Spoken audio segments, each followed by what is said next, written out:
Imagine a child growing up in Houston, playing Fortnite, editing videos, and a few years later, he's on the Billboard charts. But here's the terrifying part. That same child, David, is now remembered for a murder.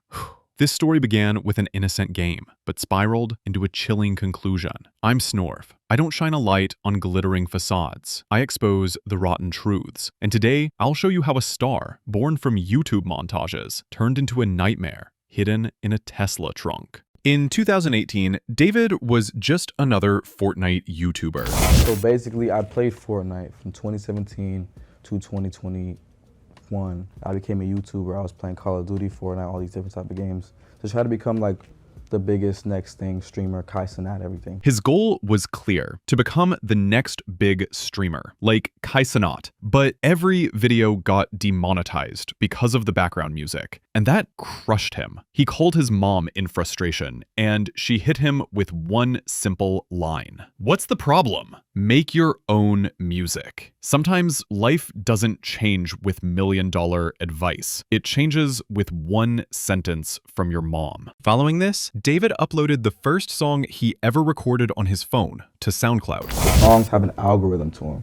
So let's say two people use, I don't know, Halo, and then 3 people use them, 4 people use them. That song, if you hear it in enough videos, your video will be the one that goes up. I don't know how it works, but on YouTube, that's how it works for Fortnite. So you literally, nothing changed in what you were doing. All you did was put one song in. Put a song in a video. Suddenly, the Fortnite community started using his track royalty-free.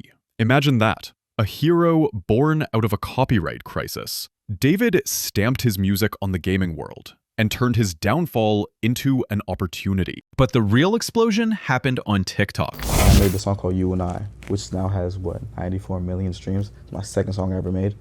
Put it in the montage, and I tagged it on Twitter.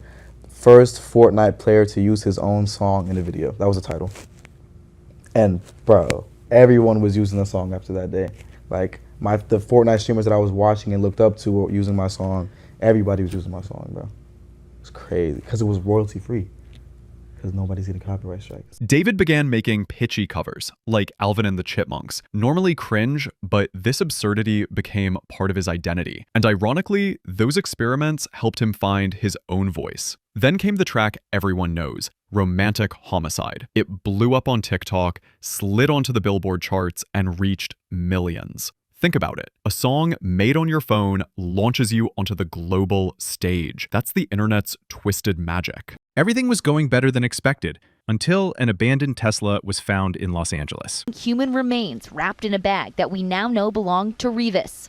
Eyewitness News has learned she was found wearing a tube top, black leggings, a yellow metal bracelet, and metal stud earrings. She also had a tattoo on her right index finger that said, "Shh." Neighbors complained about a disturbing smell. The police investigated, opened the trunk, and found the body of 15-year-old Celeste Rivas. And the Tesla registered under David's name. Worse yet, Celeste had a red shoot tattoo on her finger, the exact same tattoo David has. At this point, coincidence starts to look more like evidence. And the overlaps didn't stop there. You know, her daughter had been missing all of this time. She told us that she was aware that there was a boyfriend named David. And that her daughter had a tattoo with the letters "shh" on her right index finger. That the color of the ink of that tattoo was red, which was something that police had not released to the public.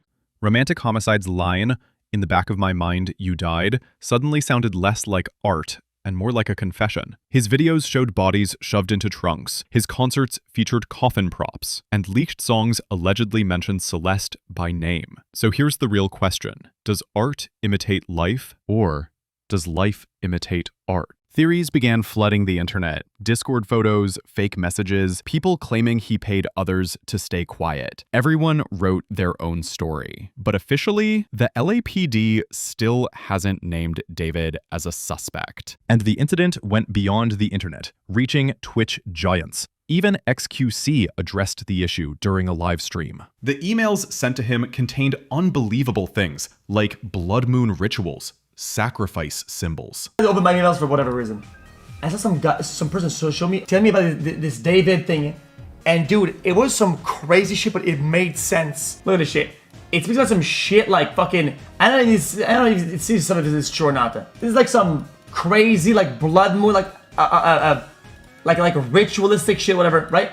But maybe this is into that. Imagine you're writing to Twitch's biggest streamer, mentioning sacrifice ceremonies, blood moons, birthday symbols, and he's reading this to millions. This is no longer just an accusation. A whole conspiracy theory universe has been born. And that's the crazy part. With David, the conspiracies actually line up with his art. He literally named one of his songs Super Blood Moon. When the wild theories start matching the music, people can't look away. At this point, one of the few people still standing by David was Jason, the guy who had previously made songs with David and called him a friend. But even he gave up. First off, I want to retract my statement. Obviously, the other day, I was defending David before all the new evidence came out. I do not condone anything that David has done or is doing, okay? That shit is wicked and it's just unbelievable. It's been a lot to process. And one more thing, I want to say, the girl that I met named Celeste at the FaZe house is not the same Celeste that was killed.